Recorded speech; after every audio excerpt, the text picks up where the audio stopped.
Welcome to HSBC Global Viewpoint, the podcast series that brings together business leaders and industry experts to explore the latest global insights, trends, and opportunities. Make sure you're subscribed to stay up to date with new episodes. Thanks for listening, and now on to today's show.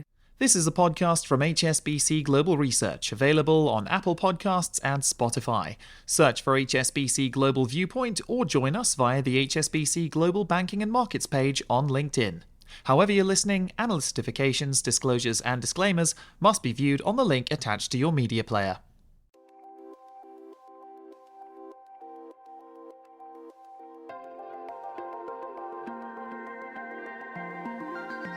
Welcome to our weekly podcast Under the Banyan Tree. My name is Fred Newman. I'm the Chief Asia Economist at HSBC. And I'm Harold van der Linde, HSBC's Asian Equity Strategist. Well, here's a question for you. What do age, gender, and population size have to do with trading in Asian markets? You're about to find out. Today we're talking all things demographics, right here under the Banyan Tree.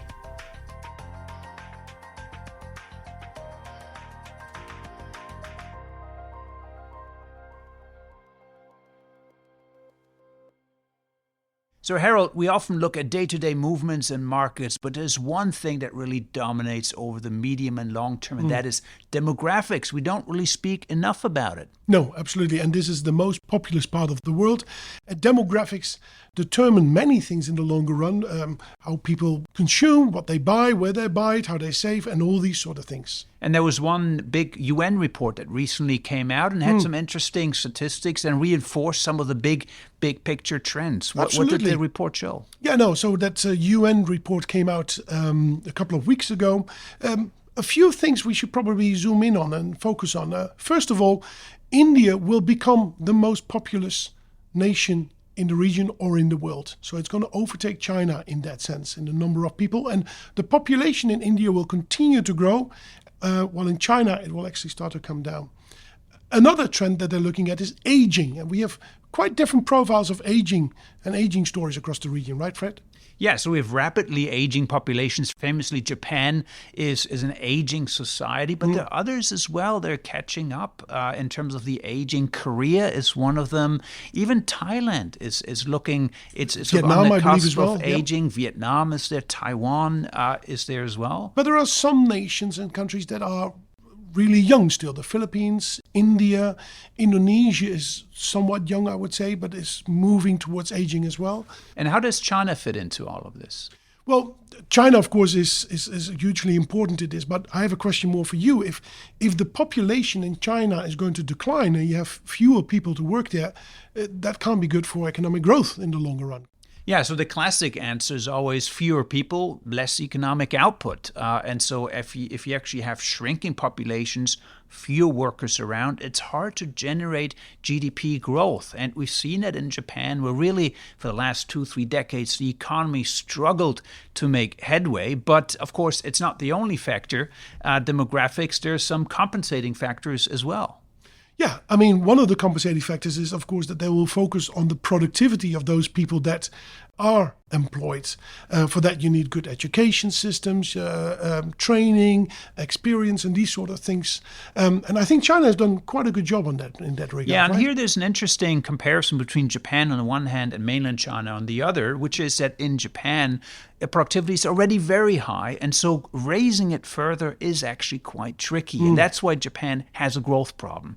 Whereas in mainland China, you could argue that actually productivity on the whole is still fairly low, so they could catch up on productivity and compensate for the decline in the population. So at least here, the challenges for mainland China are not quite as stark as they may be for an advanced economy like Japan, for example. But clearly, it's not just about driving up productivity. No, I think one thing that we also should look at is that aging comes with wealth effects. Older people are simply wealthier than younger people. We both probably have more money than we had when we were students and backpacking around the region. So if you age, or if your society ages, you have wealth accumulation across the region. And I believe that's what we've seen, right? Saving rates have been high in Asia. Yeah, so when we are approaching retirement, of course, we know that individually we tend to save more, and you tend to therefore see saving rates among households go up as the bulk of the population is moving towards retirement. So you see very high saving rates in places, for example, in places like Korea, where now people are saving for the nest egg. But China fits that category as well, where actually we see gradually people become much more conservative in their spending behavior because they are worried about retirement. And so that's driving up the buildup in assets. Absolutely. So, and they also know that their time in retirement is going to be much longer than their fathers or grandfathers. So people spend a prolonged period in retirement. They therefore need more money for that as well. You see a buildup of assets. And of course, that's good news if you're an insurer or you sell saving products or you're a bank. What we also see is that people work longer in North Asia. And I believe that's got an impact on wages, amongst others, correct? That's right. So we see actually retirement ages going up, or people officially retire but still join the labor force because, of course, they're still healthy and they're contributing still to society in terms of having side jobs, for example. So we have in many ways made the demographic issue more elastic by, for example, stretching out the retirement and also on the female side, of course, more female workers coming into the workforce as well. Yeah, and in Japan, that has had an impact on wages as well. Now, I'd like to now maybe link this a little bit to inflation, Fred, because we've seen some of these trends unfold in the developed nations over the course of the last couple of decades. Interest rates have come down, inflation has come down, demographics seem to be a reason for that in that part of the world. Is that something that we might expect to see in Asia as well? Well, generally, we see interest rates come down in populations and economies where you have aging populations, and that's partly because growth is slowing because fewer workers are around, but also because demand is declining, and then further because of the buildup in savings. So all of that contributes more savings, less demand, less investment, and therefore lower interest rates. But it could be potentially a turning point, and that is because there are fewer workers around in these economies as well. So the question in economics is there a tipping point where aging populations ultimately drives up wages, and that could then be inflationary? Think of the big picture. If China has fewer workers for the world economy, that means less factory workers. Yeah. And this is actually very important for me as an equity strategist because stock markets are being priced off those interest rates and those inflation trends. So if we would see, for example, that interest rates would come down, that means that you get a re-rating in markets. The valuations and is that something we saw in Japan and Korea, for example, where there are aging populations? Is it good for the equity market? And to a certain extent, we've definitely seen that in the West, I would say. Bond yields have declined, interest rates have come down over the course of the last 3 decades, and that has lifted equity valuations in that part of the world. And I would not be surprised if that's going to happen in this part of the world as well. So plenty macro trends here to talk about, but we should probably take a quick break and then delve into some of the nuances when it comes to demographics and markets. Sounds like a good idea.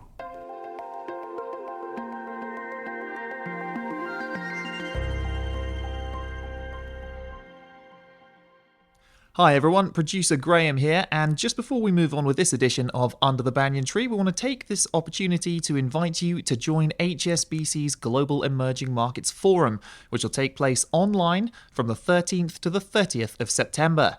Over 3 weeks, policymakers, thought leaders, corporates, and our team of experts here at Global Research will be sharing their views on the outlook for emerging markets. If you're interested in attending, please contact your local HSBC representative for more details. Now, back to you, Harold and Fred.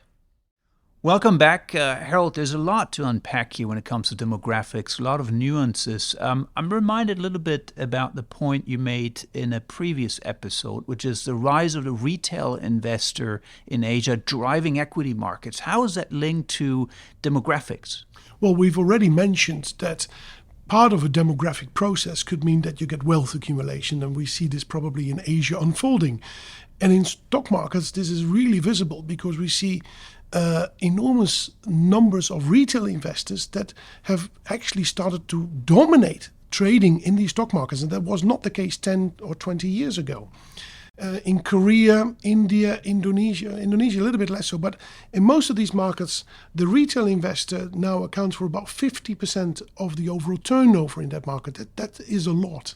So it impacts the dynamics of these stock markets, but I would suggest that probably also impacts capital flows across the region, Fred.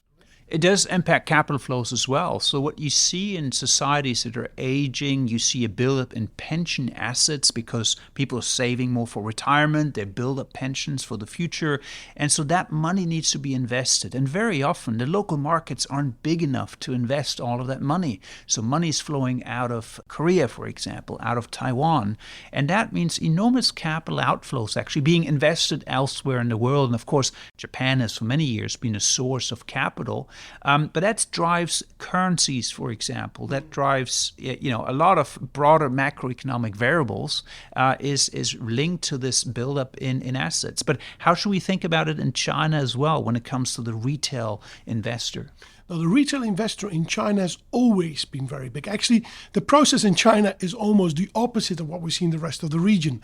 While there, the foreign investor becomes less important and the domestic investor becomes more important, because China has always been a closed market, it's a bit the opposite. The domestic institutional or retail investors always been really big, and only recently have we seen that foreign investors have come in there. So that's a bit smaller.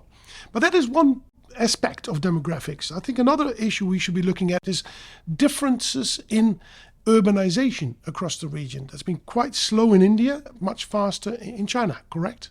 Yeah, and urbanization is a key economic engine, right? You have to build cities, you bring people together, they sit in factories and offices and generate productivity. So urbanization is really the story of the rocketing development in mainland China in recent decades. And because the bringing people together has this economic potential. So you build infrastructure, for example, but also productivity gains. Yeah, but urbanization in India has been much slower, so that would suggest that for India there's still a lot of catch up in terms of growth to come for them. But why would it have been slower in India? Have you thought about that? Yeah, so India is still under-urbanized compared to mainland China, but of course India is starting a few decades back relative to mainland China when it comes to this process. I would argue one aspect is probably the lack of infrastructure. Mainland China was very good at building infrastructure very quickly and accommodating that urbanization. And that process perhaps a bit slower in India, though it is catching up. But it might not be the only factor necessarily. This is quite an important point, actually, because, for example, for us in the stock market, it means that most of your consumers and the companies that you invest in China will be in the larger cities. So distribution is not as important, but being able to get the products there is key. But in India, you need to distribute all your products to really lots and lots of smaller villages and townships across that nation. And it's, of course, much more difficult. So you want to invest in the companies that have that capability to do so. Now, one of the other kind of trends or nuances when it comes to demographics is female participation in labor force, and that's a huge swing factor. Have you looked at that? Where does this matter? Yeah, actually, China and India here are very nice, almost polar here, because in China, female labor participation rates have always been really high, and in India, they are really, really low. Now, this has got massive implications for household spending, because if you have a family of, say, parents and two children, if the female works and contributes to household income, your ability to go for premium products and luxury is much bigger than it is if the female is not at work. And in China, we see premiumization trends, people moving up the ladder and buying higher luxury products. And in India, that's much more difficult. And one interesting example here is actually Japan, which has a demographic challenge, as we highlighted. Population is aging very rapidly, but under Abenomics, the late Prime Minister Abe, he did focus quite a bit on trying to raise female participation in the workforce. But that is, I think, a very important trend. But he spurred this along with trying to focus on childcare, trying to focus on equality of opportunity for education. Yeah. And these policies matter enormously. Absolutely. That's really important that you have the right policies in place. But if I look at my own family in Indonesia, another thing that is rather important is that we've seen birth rates have come down over the generations. So My sister-in-law, for example, has fewer children than her mother and her grandmother have. And therefore, she works in the bank actually, but her mother and grandmother didn't. So maybe there's a link with birth rates as well across the region. So clearly, many important micro policies that can be applied by governments in this regard of raising, I think the opportunity for female participation is enormously important here. But there's much more to talk about, even at a more micro level. And for that, I think we should take a quick break and then return to those issues.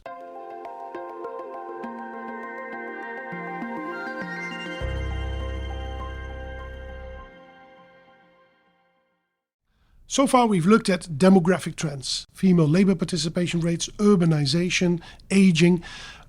Many of these trends come together in a particular kind of demographic phenomena, I would say, in China. And that is the rise of Chinese empty nesters. China is aging. A lot of people are close to their 40s now. So that means a large part of the population is 40, 50, going towards 60. That is an age whereby you see your children leave. They have only one child, so they become empty nesters. And these people have, as we discussed earlier, accumulated wealth over time. And they are becoming a really big part of the overall consumption story in China. But how many people are we talking about here? I mean, China is a big population. Mm-hmm. Have you had any estimates of how many empty nesters really are emerging in China? Yeah, we've crunched some numbers here. And these empty nesters are really important. They account for just over 50% of total urban consumption in China. The number of empty nesters, just quickly technical, people between 40 to 64 that earn more than $50,000, is now a third of what it is in the US. By the end of this decade, 2030, it will be about equal to what it is in the US. So it's a really fast-growing consumer market. And how would the empty nesters then impact consumer spending patterns? Is it that they go to more expensive brands, or Absolutely. Is it more holidays, or what's the implication here? Because now suddenly you have a wealthy household that only has two people in it, and we assume we don't have to take care of their children anymore. They found their own job and build their own family. Yeah, they have more money to burn. So what do? They buy experiences. They go travel. They go to better restaurants. They want to premiumize, as we call that. They want to buy better quality products at a higher price because they can spend on it. And I presume healthcare would be something in their mind as well, Fred. It is, and that's, I think, a very big part of the story here. If you have aging populations, you need to have a bigger healthcare sector. There's a bigger demand for healthcare services. And so we see in some economies, and mainland China, I think, stands out, where the government's really trying to prioritize the improvement, expansion of the healthcare sector, because in anticipation of essentially the population aging. But of course, that's also a stock market trend, presumably, that sector becomes more prominent. Absolutely. So that is a growing market, and actually not just in China, because you see that healthcare spending goes up very rapidly as people move beyond 40 years old. So it is the populations that approach that age where healthcare spending goes up exponentially sometimes. And that is the part for example, in ASEAN, parts of ASEAN, that is absolutely the case. So, Harold, plenty to talk about. We could talk for hours about demographics, but I think we touched at least on some of the highlights here. Maybe in a future episode, we should revisit this issue. It's a slow-moving topic, but certainly important enough to warrant another episode. Absolutely. I think we need to maybe dive deeper into certain issues. But I think the key message is very often that people think about demographics as something that is given and that it is a problem, but it's how you prepare yourself for it, what policies you put in place. Ignore demographics at your own peril. Exactly. Well, as we traditionally like to do under the Banyan Tree, we also talk a bit about other things that are on our mind. And I think we should maybe stick a little bit with the long-term trends theme. Anything that you've read or comes to mind, Fred?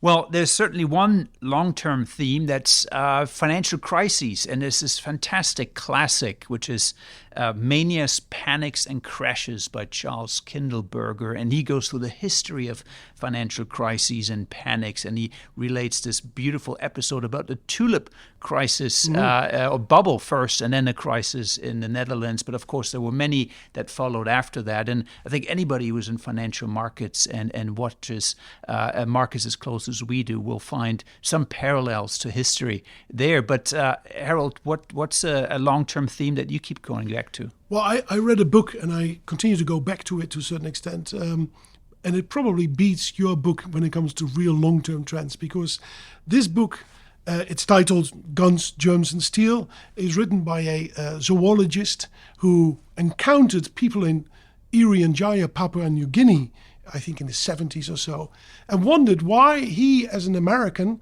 why his country was so much more developed than these people that he met. And he went all the way back to the beginning of mankind and found that there were certain reasons, guns, germs and steel, steel being in industry and these sort of things, that really has led to a divergence between different continents and countries and nations across the planet. A really fascinating read. Well, that's certainly a book that takes the long view on things. I'll certainly revisit that one myself. But for now, we'll have to wrap it up. Thank you, everybody, for listening in. And Harold, see you again next week. Talk to you next week, Fred.